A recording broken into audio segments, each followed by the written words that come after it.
Hello, ladies and gentlemen, I am Remo Yes Man, and today I would like to talk about the Fallout series because Fallout has seen a massive resurgence due to the success of the Fallout TV show. Now, if you're one of those individuals that are into watching TV, you've undoubtedly seen or most likely heard of the Fallout TV series.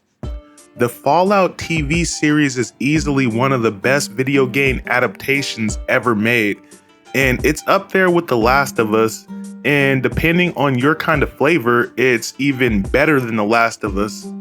But the TV show is widely considered to be great by many viewers, but unfortunately, you know what's not so great? The recent Fallout video games that we have gotten, and when I say recent, I mean the one game in the series that's supposed to be a mainline entry that has released in 2015, which is Fallout 4, almost 10 years ago, and the other one in the series, which is a live service piece of trash, that being Fallout 76, which released in 2018, and that one honestly shouldn't even really be considered canon, to be honest. Now, regardless of that, due to the success of the TV show, the Fallout games have seen a massive resurgence. The problem with this resurgence is the latest two Fallout games in the series are actually really bad. And one has to wonder if Bethesda and Microsoft even believed in the success of the TV show, as all they have to show for it are Fallout games that are extremely old. Then on top of that, it's the oldest games on the bunch that are actually considered to be some of the best. Even though they are completely different from all the other games, Fallout 1 and 2 are widely considered to be pretty good. And then you have Fallout 3, which is widely considered to be Bethesda's best developed Fallout game. And then there's Fallout New Vegas, which is widely considered to be the best entry in the Fallout franchise, but that entry just happens to be developed by Obsidian. So when all things are considered, one has to wonder if Bethesda and Microsoft even believed in the success of the Fallout series, because as of right now, they don't even have a nice new Fallout game to sell people to synchronize with the TV series. Hell, as of right now, they don't even have a Fallout 3 or a Fallout New Vegas remaster. And the thing about the Fallout New Vegas remaster is Obsidian has been begging Bethesda for years to let them work on a New Vegas 2 or a New Vegas remaster. But Bethesda does not want to let Obsidian do that because at the end of the day, Bethesda is scared that Obsidian might outshine them.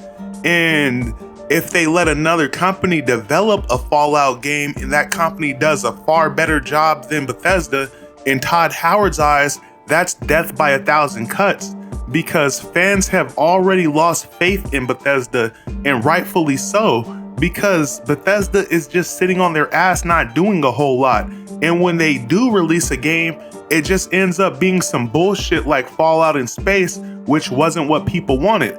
And then when they finally update these games, it's just updated with minor visual and graphical improvements. It's nothing meaningful to actually change the gameplay to make the game more enjoyable.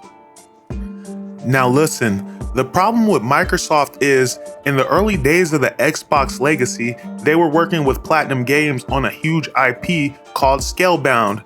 This was going to be a Microsoft exclusive, and it was going to be really big. Now, Platinum Games kind of botched this because as they were working on Scalebound, they were doing a lot of other shit at the same time. So in reality, not a lot of progress was being made on the project. In Microsoft, they were constantly on Platinum Games' ass to see what progress was being made on Scalebound, when in reality, not a whole lot of progress was being made at all because Platinum Games was doing a lot of other shit. So as a result of that, the entire project ended up getting scrapped. And this was really bad for Platinum Games because it botched any sort of future relationship they could have had with Microsoft. And I know some people are going to be like, oh, well, fuck, Platinum Games probably doesn't even give a fuck, you know? It's Microsoft. Well, guess what? They fucking did. Because years later, Hideki Kamiya, who got fired not too long ago, was online begging Microsoft to resurrect Scalebound. This motherfucker was all on Twitter talking about, let's do it together. But the problem is that ship has sailed, and the lesson that Microsoft had learned from that was not to rush their studios when it comes to game development.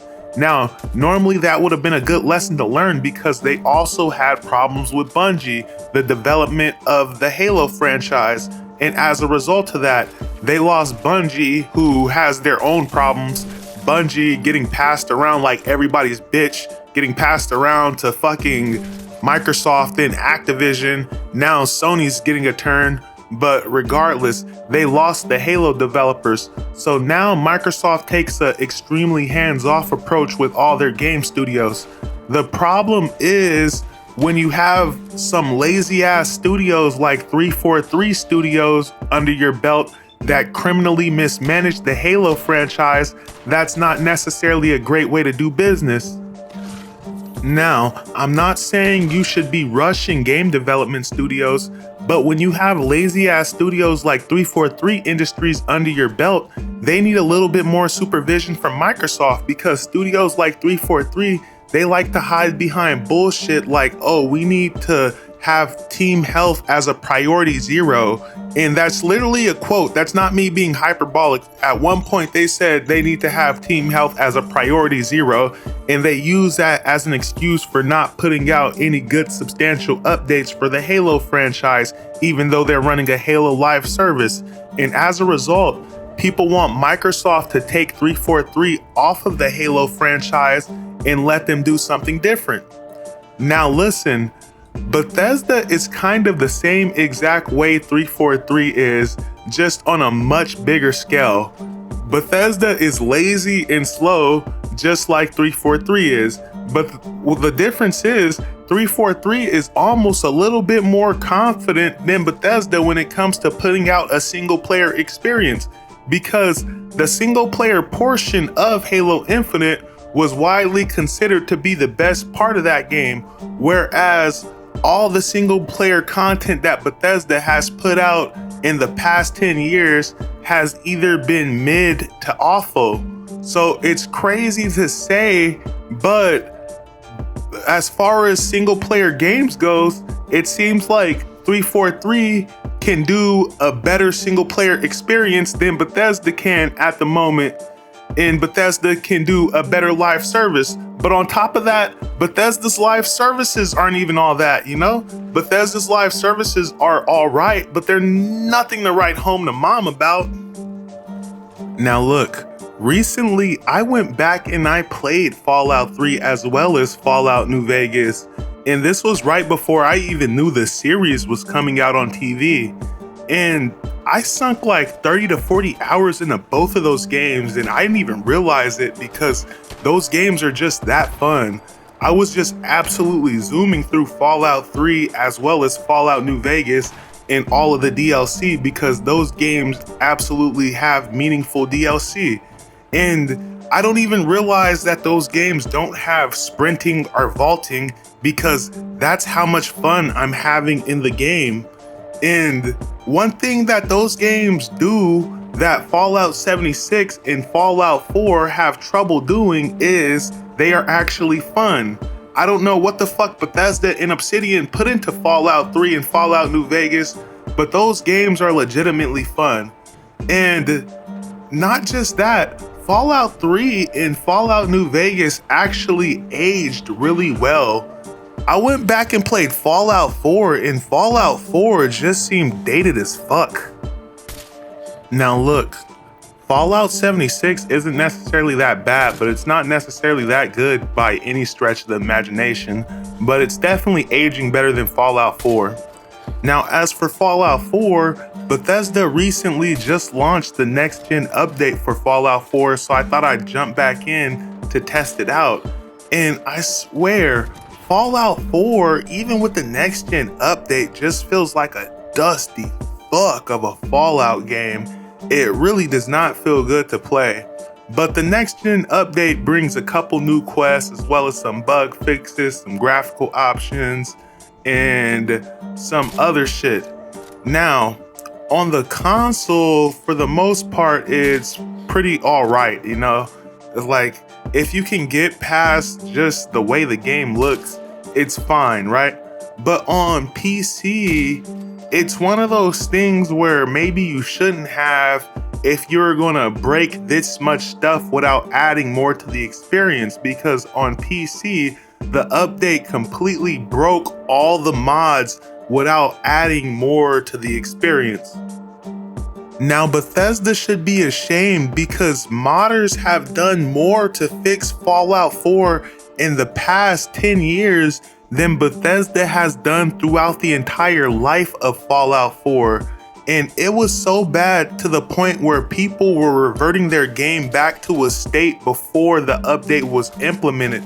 Then on top of that, the implementation of the update was just so lazy because even things like widescreen support were broken. It wasn't even true widescreen. It was just the screen being stretched to support a widescreen aspect ratio. And on top of that, it doesn't even have a legitimate FOV slider to accommodate these changes. It's literally bullshit. Bethesda is just putting out this bullshit and calling it a next-gen update to give off the illusion of actually doing something to accommodate players that are new to the Fallout franchise. They're not really actually adding anything substantial. They're just trying to give off the illusion of doing some shit. It's fucking scummy as fuck. Lastly, Fallout 4, which is the latest mainline entry in the Fallout franchise, is just not that good of a game.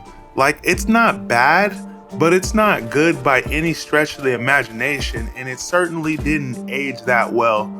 Just playing Fallout 4 makes me a little motion sick for some reason. It's like the framework of this game is so bad that even when I'm shooting people or meleeing people on the screen, it's just so visually unappealing, it makes my head hurt. And I play Warframe, which is all about visual pollution, but something about the way Fallout 4 runs on my PS5 just makes me want to turn the game off to the point where I just really don't want to play. Even the gunplay, which at the time when this game launched, I actually thought was pretty good. But now that I revisit the Fallout 4 franchise, it actually makes me kind of sick playing this shit, you know? Like, look at this shit. It actually makes me kind of sick with my gun just jumping all over the place like this, taking up a lot of my screen. And it honestly makes me feel like I was way too hard on Starfield. It makes me feel like, man, I was a little too hard on Starfield because this fucking sucks.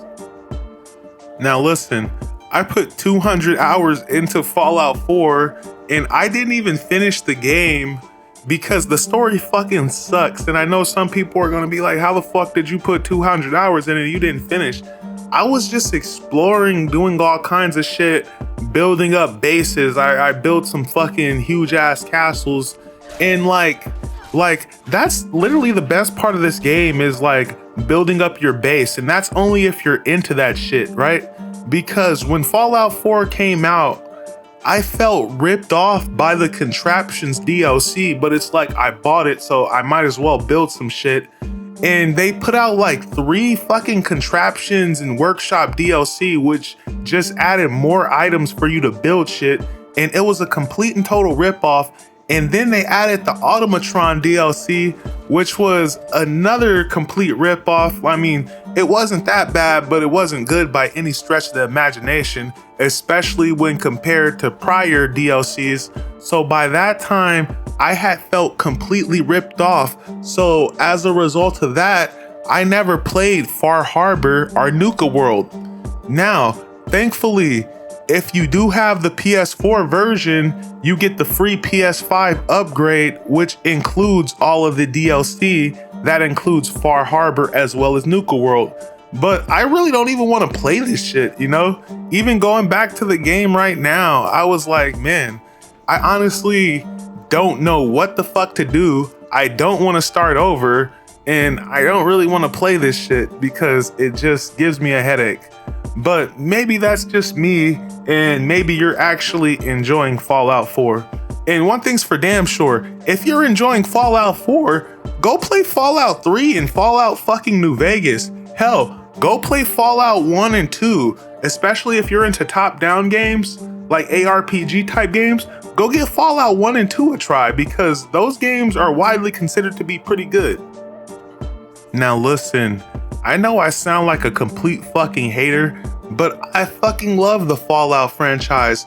The first platinum trophy I ever got was from Fallout 3. I have 2 platinum trophies from Fallout 3, and I would have platinum trophies from Fallout New Vegas, but like I love New Vegas so much that I didn't want the story to be over, so I would end up doing all this random shit in game instead of doing an actual completionist run.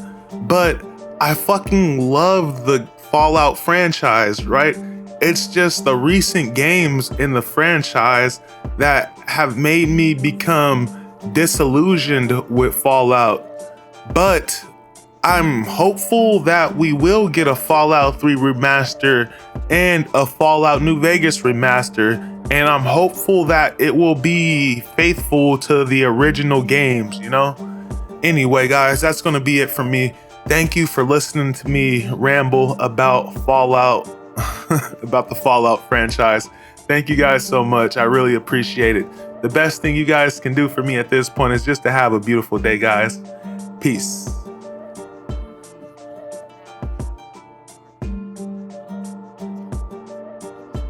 Think of something I can do to repay you. I'm not a rich girl, but I'm sure we can agree on something. After all, what are friends for?